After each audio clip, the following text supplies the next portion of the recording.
Manusia dan dosa. Kejadian bab 2 ayat 4b sampai dengan 3 dilanjutkan dengan 24.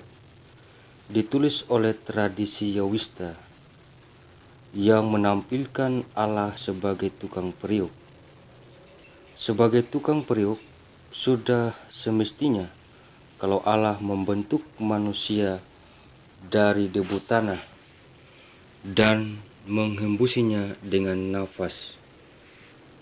Ketika itulah Tuhan Allah membentuk manusia itu dari debu tanah dan menghembuskan napas hidup ke dalam hidungnya. Demikianlah manusia itu menjadi makhluk yang hidup. Maka jadilah manusia laki-laki. Dalam kisah ini juga dikatakan bahwa Allah tidak membiarkan manusia hidup sendirian, karena menciptakan perempuan menjadi penolong baginya, dan Allah dan yang sepadan dengannya. Tidak baik kalau manusia itu seorang diri saja. Aku akan menjadikan penolong baginya yang sepadan dengan dia. Dibangunnyalah seorang perempuan, lalu dibawanya kepada manusia itu. Dari kutipan-kutipan tersebut, tampaklah bahwa sebagai ciptaan, manusia sungguh bergantung pada Allah. Dalam perjalanan hidupnya sebagai ciptaan yang bertempat tinggal di Taman Eden, dengan segala keindahannya, manusia berjumpa dengan penggoda. Penggoda yang berupa ular membujuk manusia itu dengan segala iming-imingnya. Sekali-kali kamu tidak akan mati, tetapi Allah mengetahui bahwa pada waktu kamu memakannya, matamu akan terbuka, dan kamu akan menjadi seperti Allah, tahu tentang yang baik dan yang jahat. Yang mengakibatkan manusia jatuh dalam dosa. Dosa manusia adalah melanggar perintah Allah dengan cara memakan buah terlarang, yaitu buah pohon yang ada di tengah-tengah taman. Pelanggaran ini berarti bahwa dosa mulai masuk ke dalam dunia. Dosa manusia pertama menyebabkan semua keturunannya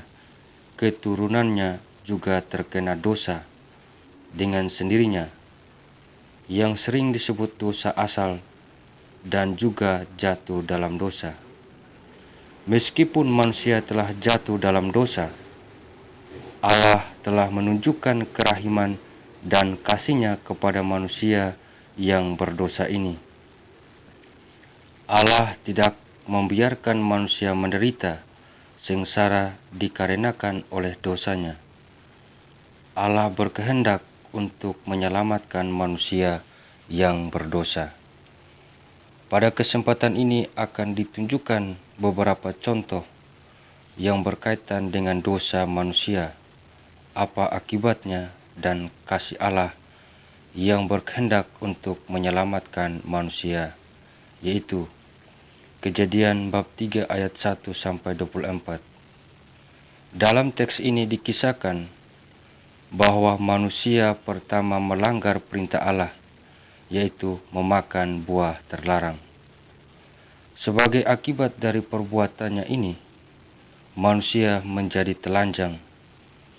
Manusia akan menderita hidupnya.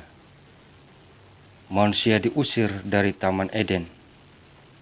Meski manusia telah berdosa, namun Allah tidak membiarkan manusia menderita sengsara. Allah berkenan untuk memberikan harapan keselamatan yang berupa memberikan kemenangan atas sumber dosa dan memberikan pakaian kepada manusia. Kejadian bab 4 ayat 1 sampai 16. Dalam teks ini dikisahkan bahwa Kain membunuh adiknya Habel karena iri hati. Sebagai akibat dari perbuatan ini, Kain menjadi seorang pelarian dan pengembara yang hidup dalam ketakutan. Meski Kain telah berdosa, Allah tetap berkenan untuk memberikan janji keselamatan kepadanya. Kejadian bab 6 ayat 1-16. Teks ini bercerita tentang kejahatan manusia yang berdosa dan menjauhkan diri dari Allah. Sebagai akibat dari kejahatan ini, Allah berkehendak untuk memusnahkan manusia dari muka bumi dengan cara mengirim air bah. Tetapi apa yang terjadi? Apakah manusia seluruhnya dimusnahkan? Jawabannya tidak. Dalam kisah air bah ini, diceritakan dengan jelas bahwa Allah tetap mengasihi manusia dan menaruh belas kasihan kepada manusia dalam diri Nuh. Tidak hanya itu, Allah juga berkenan untuk memberkati dan menganugerahkan janjinya yang baru kepada manusia. Kejadian bab 11 ayat 1-9. Kisah Menara Babel ini bercerita tentang kesombongan dan kedosaan manusia di hadirat Allah, yaitu manusia melawan Allah hanya demi kesatuan, perkembangan politik, dan mencari nama.